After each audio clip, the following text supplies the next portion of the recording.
तमिलनाडु जहां फिलहाल डीएमके का 5 साल पुराना खड़ा किया हुआ किला भी ढह चुका है और एक नई पार्टी टीवी के वहां विजय हुई है। पर देखिए, डीएमके की बात करें तो उनकी तो सनातन विरोधी सोच हम सबने समय समय पर देखी ही है और इसके साथ ही ये पार्टी देखा जाए मोदी विरोधी भी है, या यूं कहें कि पीएम मोदी के लिए कई अपशब्दों का इस्तेमाल करती रही है। वहां के मुख्यमंत्री एमके स्टालिन ने तो मोदी पर डेली लाइज और ऑनली हेट्रेड फैलाने, उन पर देश में डिवाइसिव पॉलिटिक्स करने, नॉर्थ साउथ डिवाइड बढ़ाने और चीप टैक्टिक्स यूज करने के आरोप लगाए। उन्होंने यह भी कहा कि पीएम जो है वो गवर्नमेंट प्लेटफॉर्म्स का मिसयूज करके बीजेपी के लिए कैंपेन करते हैं और भूल जाते हैं कि वो सभी इंडियंस के लीडर हैं। साथ ही स्टालिन ने पीएम मोदी को तमिल्स को इंसर्ट करना बंद करें कहकर उनकी पॉलिसीज को तमिल आइडेंटिटी और फेडरलिज्म के खिलाफ बताया और बीजेपी को डिस्ट्रक्टिव फोर्स तक कहा। उसके बाद उनके बेटे उदयनिधि स्टालिन ने और भी ज्यादा प्रोवोकेटिव लैंग्वेज यूज की। उन्होंने कहा कि लोग पीएम मोदी के फैसलों से डरते हैं, लेकिन पीएम मोदी से डरने की जरूरत नहीं, उनके पिता से भी नहीं।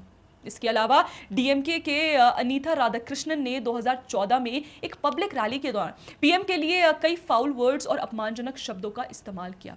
और देखिए, एक बार फिर इन पॉलिटिकली दी गई गालियों का परिणाम हमने जनता के फैसले में देखा, जब उन्हें सत्ता से नीचे गिरा दिया गया। लेकिन श्रेया, जनता द्वारा ये जवाब हमने 2025 के बिहार चुनाव के वक्त भी देखा था, जब आरजेडी द्वारा प्रधानमंत्री मोदी को गाली दी गई थी, उनकी मां को गाली दी गई थी। उस वक्त जनता के भीतर आक्रोश था, जिसका परिणाम ये हुआ कि लालू यादव और तेजस्वी यादव की आरजेडी को सत्ता से हाथ धोना पड़ा। लेकिन ये पहली बार भी नहीं था, ऐसा कई बार हुआ है। हाँ हिमांशी, याद करो वो हिजड़े वाला कमेंट जो आरजेडी के नेता और बिहार के पूर्व सीएम लालू यादव ने यूपी में कैंपेन के दौरान बोला था कि मोदी तो हिजड़ा भाइयों की तरह ताली बजा बजा कर बोलता है। किसका नकल करता नरेंद्र मोदी जी जैसे चमकाता है। उन्होंने यह भी कहा था कि तुम किसका किसका बाथरूम में गया है, कैसे दुर्भाग्य है कि ऐसा पीएम बन गया।